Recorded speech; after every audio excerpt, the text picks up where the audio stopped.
The dawning of the Great Eastern Sun. My ancestors, persons of Tibetan blood, possessed the Oriental gut, which is the great sun of the East, or the Great East. If there were no such thing as the Great East, the Vajrayana could not be presented. In the image of the Great East, if you do not have the East, you cannot have the sun shining out of the East. In this case, the East is Mahayana, and the sun shining out of the East is Vajrayana.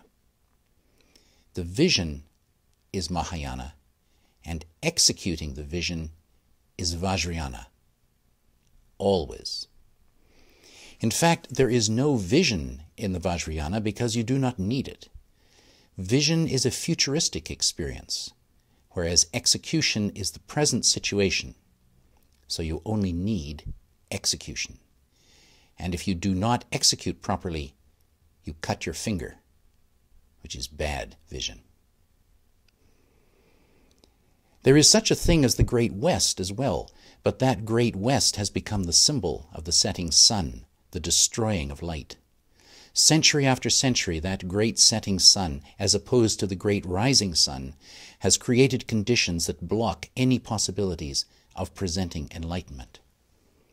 The great setting sun of the West has provided us with beautiful, comfortable conditions for living our life, like central heating, air conditioning, taxicabs, and numerous other conveniences. But that setting sun approach has provided us purely with a comfortable way to die. In the West, there are old age homes, funeral homes, all sorts of shots in your arm, dope to puff up, and LSD to take so that we can realize how to make the sun set, meaning the sun of human dignity, the sun of human power. All those things we have in the Great West, including warfare, economic development, philosophy, psychology, and economic plans as well, have been learning about how to die rather than learning how to rise. So unfortunately, I have to say that the possibility of Vajrayana involves the idea of the Great East as distinguished from the wretched West. Hopefully you will not take this as a personal insult, but the West at this point is equivalent to the setting sun. It is equivalent to anti-enlightenment and is very wretched. There is too much poverty mentality. The business and investment of people in the West is based more on pleasure, while people in the East base their activity more on responsibility, because of the very fact that they do not have that much pleasure. However, the idea of the Great East is not simply a question of Eastern people versus Western people. We are talking about mind, about conquering mind. It is a matter of where the mind rests and whether you are interested in pleasure or responsibility. In talking about the Great Eastern Kingdom, or Vajrayana, we mean a human dawn, a dawn of humanity in which Vajrayana can be presented and in which Vajrayana could happen in our existence. In the dawn of Vajrayana, we are learning how to rise rather than how to die. And at this point, the dawn of Vajrayana has already happened. This was planned a long time ago in the East. It was provided by the Central Eastern Kingdom of Shambhala and by the first Buddhist emperor Ashoka Maharaja. Ashoka was one of the first rulers in human history to provide hospitals where the sick could be brought and treated, and who also provided animal hospitals. That is Great Eastern thinking, and the Great East is here. 3 qualities of the Great East. The Great East, or Daidong in Chinese, has 3 qualities. It is primordial, eternal, and self-existent. Primordial. The first quality is the primordial quality, or döma in Tibetan. Dö means original, and ma can mean mother. So döma means the original mother, original existence, or primordial. It is general sanity. The present cannot be manipulated, and the past also cannot be manipulated. So you live longer because you are not hampered by manipulation. Eternal. The second quality is trungpa, which means eternal. Eternity can exist independent of manipulation. Self-existent. The third quality is lundrup, which means self-existence or spontaneously present. It could also be described as simplicity. Lundrup means that in the Vajrayana, the basic nature is continuous and at the same time self-existent. The Vajrayana discipline can also be presented in terms of these three qualities. You could view the three characteristics as the transformation of the three marks of samsaric existence: suffering, change, and egolessness.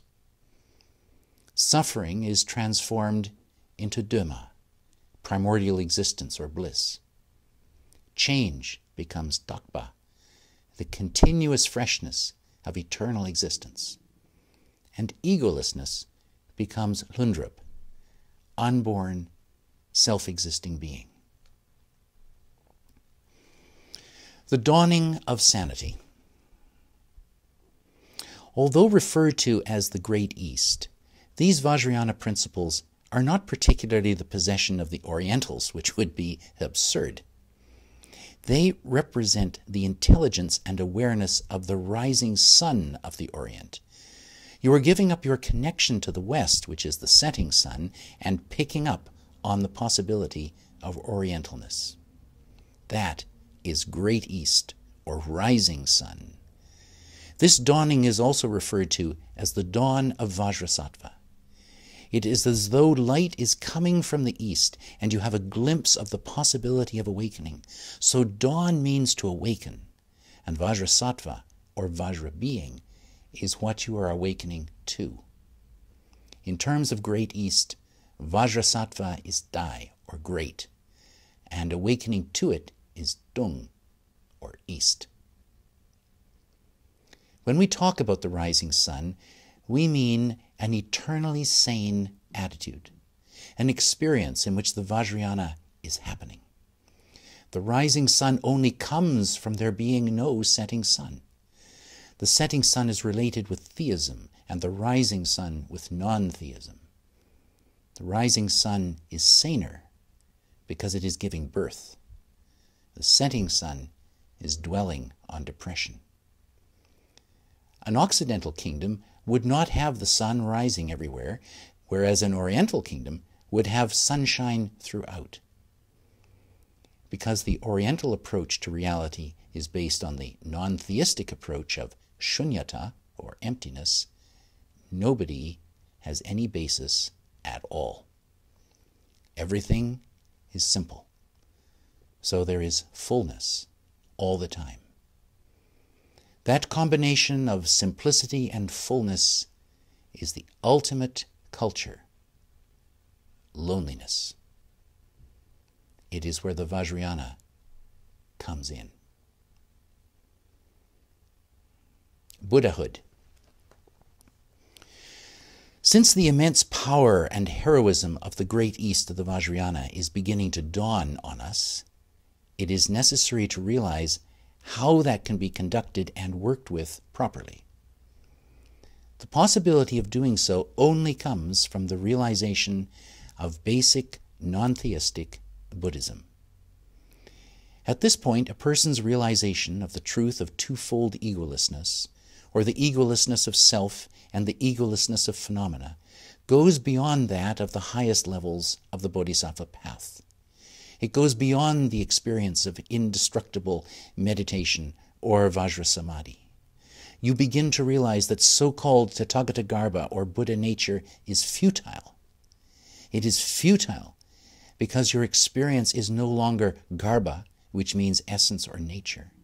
At this point, it is no longer just Buddha nature that you have within you, but you have developed Buddhahood completely and utterly. So in the Vajrayana, instead of regarding practices such as benevolence and so forth in the context of an embryonic state from which you could reawaken your Buddha nature, you realize that your Buddha nature is present already. It is fully awakened right now. Therefore, the Mahayana is known as the yana of seed, and the Vajrayana is known as the yana of fruition. The idea is that if you do not understand the Mahayana, it will be very difficult for you to get into the Vajrayana. If you do not realize the seed, you cannot have an understanding of the fruit. In the Vajrayana, the ground is more emphasized. But in order to realize the ground, you have to go through the disciplines. And when the ground is realized, that is attainment. So the ground is the fruition. Understanding the ground as the fruition means that there is fruit already. The ground is already cleared and there is an apple dropping on your head. It is already happening. A complete understanding of Mahayana is not a complete understanding of Vajrayana, but it gets us halfway through. Taking the Bodhisattva vow is based on having immense devotion to the seed and the possibilities of the seed. It is the Garbha principle. You are relating to the Garbha, or essence of everything. But the idea of Tathagata Garbha is still very much a poverty approach. Shantideva, the 8th century Indian Buddhist scholar, talks about how great it is that, although we may be wretched and terrible, we still have this little essence. But in the Vajrayana, your poverty is your wealth, and neurosis is sanity. That is not quite so simple to deduce, but it is true. In the Mahayana, you are looking into yourself, looking for that essence or seed. But in the Vajrayana, you are looking out, because you already have the fruition. You are not trying to look for some essence. You are looking for the real thing. It is like thinking you already have a fully grown-up child in your womb.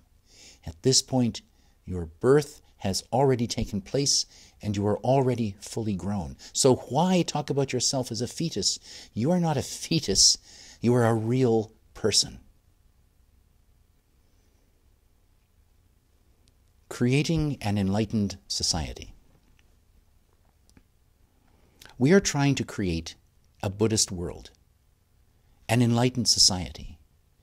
And one of the principal ways of doing that is for each one of us to become sane. In order to become sane, you have to become disciplined. And in order to become disciplined, you have to develop a sense of loyalty. In this case, loyalty is not at the boss and worker level, but it is an appreciation of what you're involved in. Loyalty applies to all the yanas, the Hinayana, the Mahayana, and needless to say, the Vajrayana. There are 2 levels of loyalty: setting sun loyalty and Great Eastern Sun loyalty. The setting sun version of loyalty is based on fear. You are afraid that if you do not do your job, you might be fired and lose your sandwich and your roof.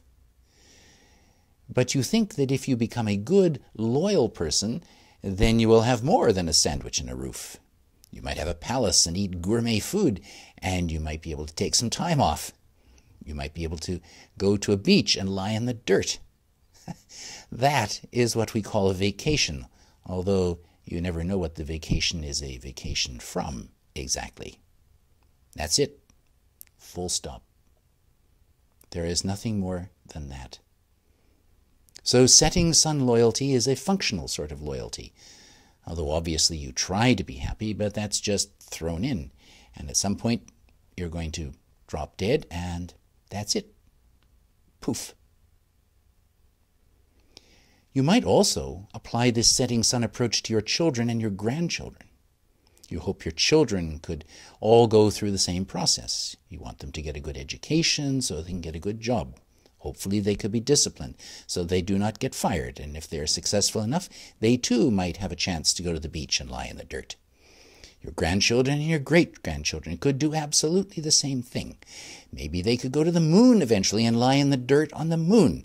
They could eat lots of food, drink lots of booze, and consume lots of Alka-Seltzer. The other side of the coin, heads rather than tails, is Great Eastern Sun loyalty, which is more fundamental. Great Eastern Sun loyalty is a question of what you are rather than what you are doing. Someone might ask, "What are you doing?" But when someone asks, "Who are you?" or "What are you?" it is a more fundamental question. What you are is what you are, and what you are not is what you are not. By testing your setting sun approach and the territoriality of your ego, you have a chance to look at those situations and find out who and what you are. The Buddhist path is good, extraordinarily good. When I'm on the streets and I see somebody walking along, I can always tell if that person is a practitioner from their walk and the way they hold their head and shoulders. Sometimes other people walk that way too.